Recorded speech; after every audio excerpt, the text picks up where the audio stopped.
the network for the AV industry. What are you listening to? This is AV. This is AV Nation. This is AV Nation. Ready. AVWeek. Performing scan. Week. Online. This is AVWeek. AVWeek.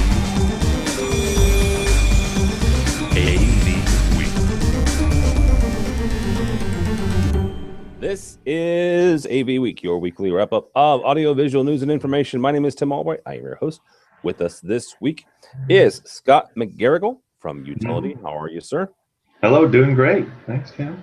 Scott is the co-founder, president, chief technology officer, and everything for Utility. Actually, I met Scott and a bunch of the Utility guys and gals at InfoComm last year. At the tweet up we had, so he was very nice and very kind to come by and say hey. So real quickly before we get started, tell folks what Utility is and kind of what you guys do. Well, Utility is a software-based AV control and management platform.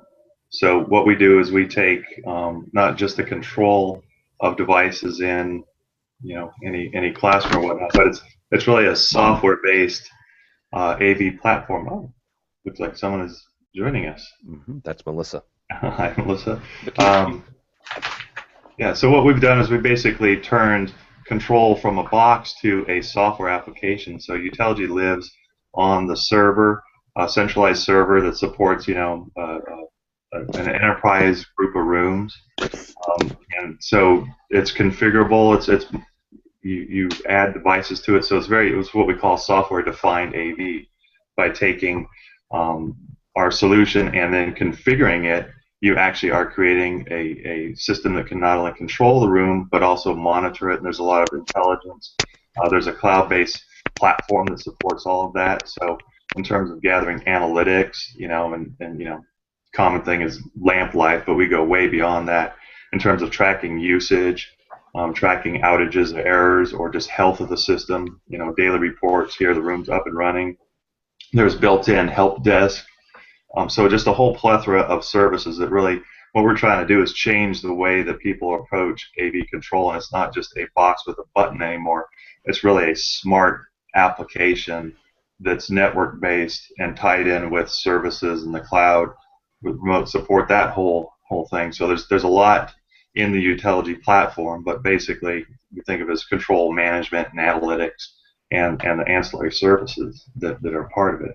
Because the one thing that we know about the AV world, hardware is always going to be there, but more and more, like we're doing here today, it's software based, right? Software video conferencing, and so moving the whole control to an IT platform, we're able to integrate and deliver a broader, deeper experience for the users through a software application type of approach rather than just a dedicated, here's your control system over here, and everything else that you use and do is over there. With software, you can tie it all together and provide that single user experience, and not just for the user, but for the people that need to deploy it and support it and everybody. So it's really kind of a platform that brings all this stuff together. So that's my nutshell.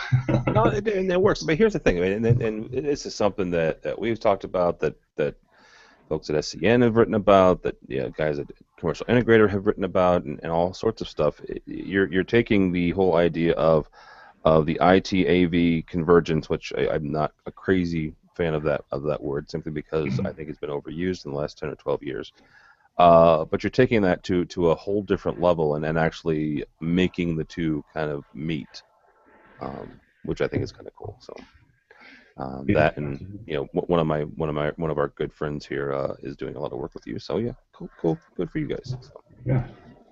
Also with us, I believe, I hope at least, is one of my favorite, if not my favorite, educator for AV stuff. Her name is Melissa Dillman, and she is with Kramer Electronics. How are you, ma'am? Unmute, ma'am. I'm good. There you are. How are you? I made it. Yes. I'm doing great. Tell folks a little bit, if you've never had Melissa in a class, what it is that you do for Kramer. Well, I am the Director of Training Education for Kramer Electronics, so I develop and present all of the education materials that relate to technology only. So I don't talk about products. I don't teach on how to plug in and operate a switcher, but I teach all the mechanics behind it. Yeah, and she does probably one of the, this a couple years ago, Melissa did a session at the Technology Managers Council and did a very good job on HDCP and HDMI and just digital in general, so it was good stuff. So, alrighty. And just for those of you watching, and I'm a little bit, crazed today, the nice thing about AV Week is the fact that, and just AV Nation in general, is that all of us kind of work in the industry. Mm-hmm. The evil part about AV Week and AV Nation is the fact that all of us work in the industry, and I had to shoot my fine guests here a quick email saying, hey, I'm still on site and I'm going to be a little late. So they have been very nice with their time and very accommodating. So I thank you both very much. All right, let's hit this off. Our buddy Ted Green over at Strategy. Sharp is expected to report 200 billion yen in losses. Now, that sounds like a lot of money, unless you know how to convert, yen to dollars. You don't know what that is. Roughly, you're talking about 1.6 billion. Still a lot of money. Melissa, we'll start with you on this. I mean, Sharp, God love them, been in a dire straits for a few years here. Where are they going? Just in general, and I don't. We can have a larger conversation about displays in general, but where is Sharp specifically going here? Well, I think Sharp, like most of the other Japanese manufacturers, are all heading in the same direction. They're getting out of the TV business. Not sure that they really have a choice but to get out of the TV business, given the depleting revenues that they're seeing. Interesting enough, Sharp makes a lot of products, a lot of glass, obviously, but they do a lot of glass for the automotive industry and for iPads and iPhones, etc. So really, I think they're going to have to change their business model, probably leave that consumer market. One of the interesting things going on right now with a lot of these guys is that they're actually licensing out their names. So I would expect to maybe see Sharp do that, where they start selling their product, even though it's being manufactured by another manufacturer in Korea or China, but they use the license to put their name out there because people are more apt to buy it because it says Sharp. So I really think that's probably where they're going. They're going to have to make some serious changes. They can't continue to see these deficits in their business. Well, kind of like, who is it, Kodak and a couple of other camera manufacturers have done the same thing when it comes to displays, where, yes, you can buy a Kodak display or, a Kodak camera, but it's not exactly made by them, which is a slight problem, because eventually, if you do start doing that, then, that name quality will go down. So, Scott, where do you think Sharp is headed here? Well, I'm not really tuned into that, but I can imagine that, with it being displays, I mean, it's probably a result of the commodity issue that, how do you differentiate your display from the next display? I think all the manufacturers struggle with that, how to differentiate. I can imagine, there's always new technologies, and, I'm not hip on what they are, but I know 4K is coming out, and that's, maybe 3D, and it's just this race of features, which, that diminishes the bottom line, right? The commoditization. I mean, unless you really come out with something that differentiates you, and so, maybe what the strategy is, they have to look at what other markets or how to position their products to be more unique and a value than and less of a commodity. That's kind of what I see when I look at we work with a lot of manufacturers in terms of controlling their stuff, and they're all good products, but they're all sort of the same, and there's some different features here and there, but But yeah, I think how do you make yourself not a commodity is my take on it, and it's a challenge, but it's good because it keeps us all innovating and coming up with the next best thing. So yeah, maybe they will change their model or expand and do some great things. Absolutely. Alrighty. Up next is from Liberty AV Solutions, which I like Liberty. I've used their product in the past, but they are a cabling company, so let's put that out there. Their blog this week says, "Wireless rocks, but isn't infallible. Why cable will stand the test of time." Now, again, they are a cable company, so understand that going in. Yeah. However, it doesn't completely, dismiss the statement. One of the things that I've struggled with as a consultant when I was in education and a tech manager, that was the holy grail, right? I mean, you spend a couple months designing a new system, and you're going into buildings that are X amount of years old. At the college that I was at, Lewis and Clark, in Southwest Illinois, those buildings were built in the 1830s, 1840s. Right, so you're talking about 160, 170-year-old buildings with plaster and all sorts of other challenges. So wireless video was the holy grail. However, it was not quite there. So a couple years before things like Barco's ClickShare, with a few years before Kramer's wireless solution. So, Mr. Scott, from you guys' standpoint, and you guys, you rely on the network. Mm-hmm. Are we there yet with wireless video, where it's stable enough to start using, or are we still going to keep relying on wired video for a while? Yeah, I think wireless is not ready. Particularly when you talk video, which is high bandwidth. I mean, high bandwidth wireless video in a large setting where there's that's, I don't think the technology is there. And even from just lower bandwidth applications that have to be there. I mean, wireless, it's not, that reliable, and we recommend for our customers that they have a hard connection into whatever device they're controlling.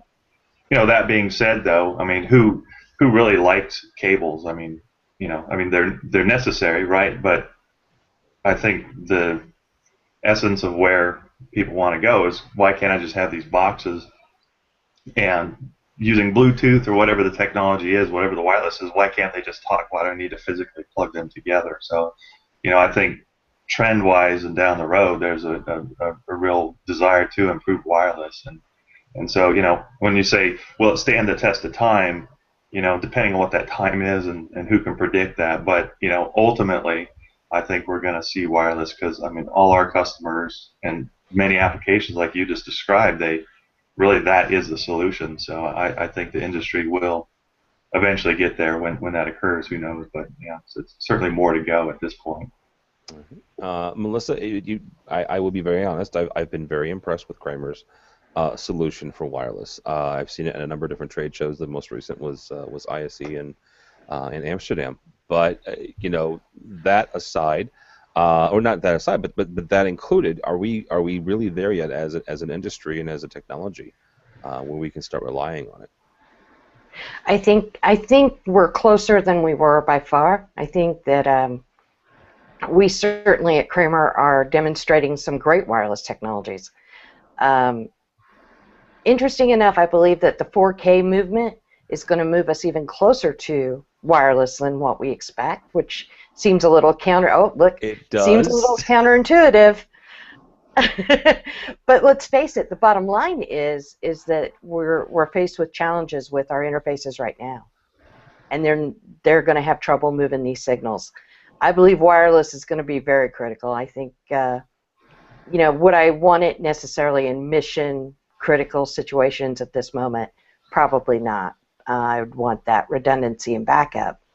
But if I were looking at doing new installations in the future, I'm looking real hard at wireless, and I'm certainly going to get as educated on it as I can. Okay, so explain this to me, because my brain's going 1,000 miles a minute here. You're saying that because of 4K, which we can talk about, and you and I are actually going to talk about in New York next month at an event called Streaming Media East. Melissa's going to be on the panel that I'm moderating. How does 4K and we could talk about the different versions, but how does the movement to 4K kind of make wireless make more sense? Well, think about it. I can't get through the interfaces that I have right now. Yeah. Now, HDCP 2.0 is going to allow me to go and use wireless. It's encrypted, so they're going to open up that platform. Everything's going to come down to bandwidth. But if I can't get around the interface of using an HDMI 1.4, then wireless may be a solution. Okay, but then we're worried about, and correct me if I'm wrong on this, then we're worried about the data rate, not even, I almost said the bandwidth, but people use that term incorrectly. The data rate and the data throughput that we're pushing over wireless. I mean, if you get into true real 4K, whether it's 4,000 or 5,000 lines, you're pushing upwards of like 16 gigs. Is that right? And if that's so, then where in the world are we going to get that kind of wireless capability? Well, I'm going to leave that up to the wireless guys to figure out. I'm saying that I think you're going to get there. I'm not going to say I'm going to do it today, but I mean, I can stream quite a bit, obviously. I'm just saying that as an alternative to the interfaces that you have available right now, if somebody can figure out how to make it work, it does get you around that entire interface. Don't get me wrong, I'm not saying we're going to go stream in 4K on a wireless device today, but that interface issue certainly opens the door to a lot of new products and new abilities. Yeah, I like that idea too, because I mean, in my world, replacing hardware. So if you look at the interface, like it's an HDMI or this or that, wireless basically takes the physical form factor out of the equation, and it's turned into just whatever the wireless protocol is. So yeah, in the olden days with AV, you had all your different signal types, and does it fit in here and fit in there? And now it's kind of like ubiquitous with HDMI, and I guess 4K is a different format or whatnot. But yeah, wireless would sort of eliminate all that. So essentially, there's no form factor anymore for connecting devices. That would be huge. I mean, it doesn't leave a lot of stuff to be plugged in, but in terms of interoperability and flexibility, that's some cool stuff. Well, and that also leads us into our next story, which is, God love them, Extron has come out with true 4K, which is an interesting, it's an interesting effort. Let's put it that way. Our buddy Mark Coxon kind of tried to sort of make sense of it, but even he had a difficult time. He did talk with one of the vice presidents at Extron and try to get some clarity here. Gary Kay wrote some stuff on Rave's website. First of all, there are several flavors of 4K, right? And you at least got to applaud Extron for at least trying, right, to make sense of it. However, there's some significant issues with the effort. Melissa, where do you think Extron's going with this true 4K movement, I guess is the best way to put it? I applaud Extron for coming up with, hey, let's all get on the same page and let's report our numbers accurately. I'm going to give them kudos for that. I agree. I think that's great. Problem being, as with most things with 4K right now, is one, don't forget that 4K and UHD are not the same thing. Amen. They mean different things, and I think that message was clearly misrepresented or confused. I think that when it comes to the 4K, interesting enough, they throw a picture up there, and what's the picture of the connector? It's a it's an HDMI connector, most likely a 1.4, yeah. Right? So at 1.4, we know that it can't pass 4K, so I believe 4K right now is all about marketing. The hardware and the interoperability haven't caught up quite yet. it's coming, but I don't think it's there yet. All right, very good. That will work.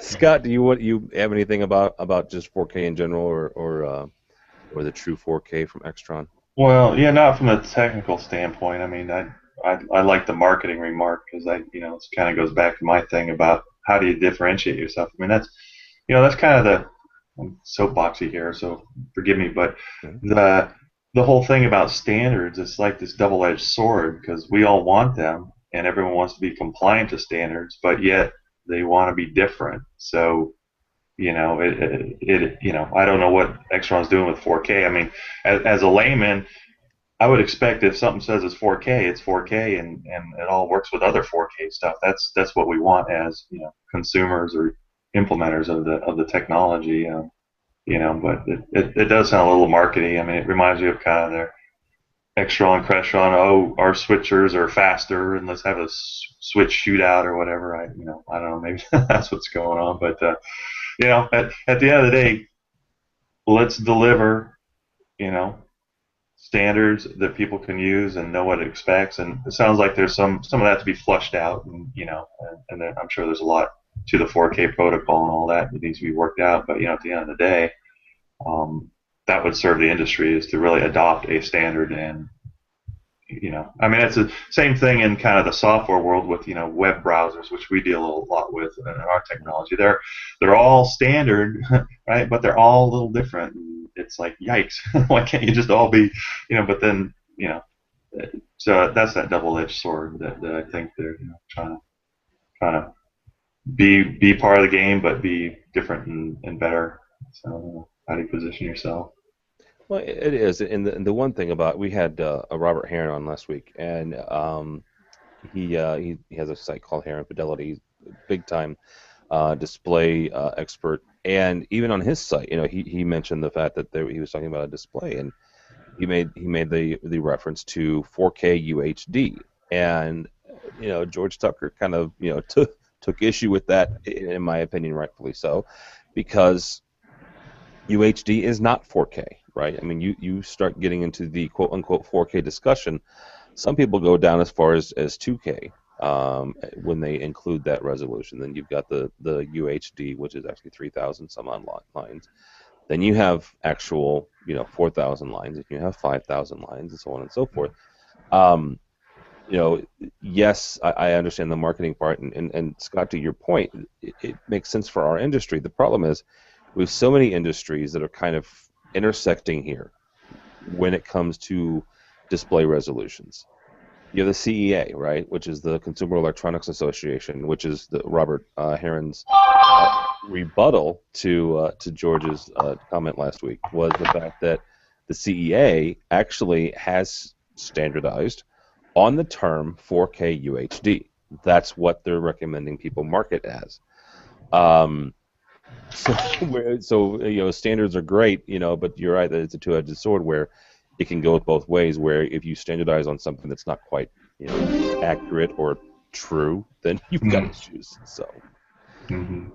Well, and I think there's a lot that needs to be done regarding the education, not only of our own industry, but of the consumer. I got a call the other day, and rightfully so, the integrators in the field trying to figure out what are the specs. It says it's 4K ready. What does that mean?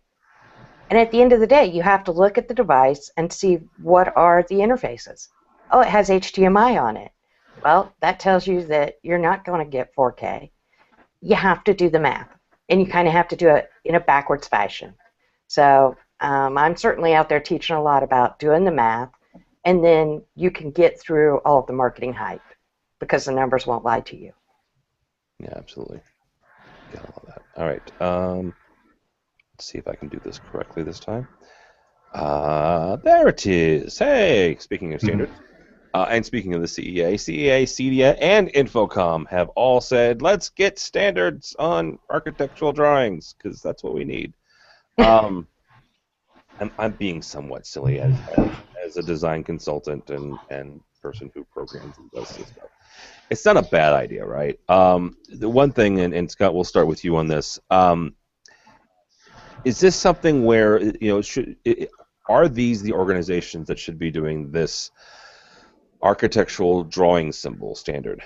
Or is it maybe, should we start inviting other folks when it comes to architectural drawing standards, like, I don't know, the AIA? You mean the architects? Yes! Why, that would seem to make sense to me. I mean, from what I've seen, I mean, we all know the typical flow is that you're designing a building architecturally, and then you're putting AV systems into it. So yeah, clearly it needs to, conform or at least sync up with that. Now if you talk about, I mean, I guess there's the architectural component of AV design, right? What goes where physically? I need plugs and jacks, but then there's also kind of the AV side of how do I represent different devices and network things, and maybe that's kind of that's separate from the architectural component. Maybe that's the way to do it, is define it in those kind of two worlds. And I apologize, I didn't read the article, so I'm not sure what they're talking about, but it's not important stuff, just electricity and networking and hey, they're just boxes and lines, right? Amen. Melissa, is this something where somebody, maybe one or two other organizations that maybe we can think of that probably should be involved in this conversation? Absolutely. I like the idea. I did look at what they are making as their standard for their icons. Honestly, I've seen a lot of icons. I've seen a lot of very nice-looking icons. I thought that's what legends were for. I think everybody pretty much, we stay pretty close, but read the legend. I'm not sure that I wasn't a huge fan graphically of the icons, but certainly some input from a couple other organizations would probably be very beneficial. Not to mention talking to the actual guys doing it. I didn't see any icons for Revit or any discussion of Revit, but I may have missed it. No, and there's not, and that is another. That's a good point. Is the fact that some of these you've got to understand kind of the workflow of the modern architecture firm. There are a number, especially smaller firms, who have gotten away from AutoCAD simply because of the workflow of Revit. It's a lot simpler. It's a lot easier. It's a lot faster. It's easier to be shared across when you start talking about the different disciplines. You start talking to an electrical engineer or an EE or an electrical contractor, and you're like, yeah, what do you use? And a lot of times they just use PDFs or Revit. So yeah. All right. One last quick one, real quick, see if I can get this one up. ISC was last week, in addition to ISC, which is a security trade show. ISC West specifically, and it was in Las Vegas. A number of different things came out, right? One was this whole big giant Internet of Things has cropped its head up again in security. Now, the one question, and Melissa, we'll start with you on this. Are we kind of at a point when it comes to Internet of Things where we can start taking this seriously now, as far as not just with AV, but with control and with pushing audio and pushing video across these different, honestly, very different and very disparate pieces of equipment and hardware, where is Internet of Things where at the point where it makes sense to start designing with it, or are we kind of still a little bit off where we should shy away from using IoT? What I thought was really interesting out of this was that it's all concentrating on open source. And that's really the downfall for the industry. As manufacturers, we all want to put our special sauce, give it some proprietariness, so that you don't have that open source component. I know my higher education friends have screamed for open sourcing for a long time. I'm not sure how some of the control manufacturers can continue to be profitable if they go down that path. So I think it's really the big hang-up. I love the idea. Wouldn't it be great if all of our products work together? But that's not the nature of the beast. We've seen that time and time again. So I'm not sure the AV industry is quite ready for it from certainly a manufacturing perspective. I love the idea, though. All right, Scott, from your standpoint, are we, to Melissa's point, are we at a point with manufacturers and software developers where we need to kind of, hold our nose and start working on this whole standard and open source thing, or are we still at a place where we need to, keep some stuff back for yourselves? Well, as a control system that's really interoperates with all this equipment from a control standpoint, I mean, I can tell you that it's a royal in the what dealing with all the various protocols and communication interfaces and so I would love standards. I know like CEC kind of defines some standard stuff, but the question is, when it comes to a device, is the control interface, is that where the secret sauce is? In some ways it is, because it makes your product not replaceable by the next product. If everyone's got the same interface, now you're interchangeable. But that's kind of I look at it as it's not adding value. It's kind of locking things in. But I mean, when it comes to manufacturers, I think definitely having standard control interfaces, and there's been some work done, like some projector PJ Link is, a lot of those projectors use that standard protocol. Or my other big pet peeve is devices come on the network. There ought to be a ubiquitous discovery and configuration type of protocol. I mean, depending on what the device is, you need to set its IP address.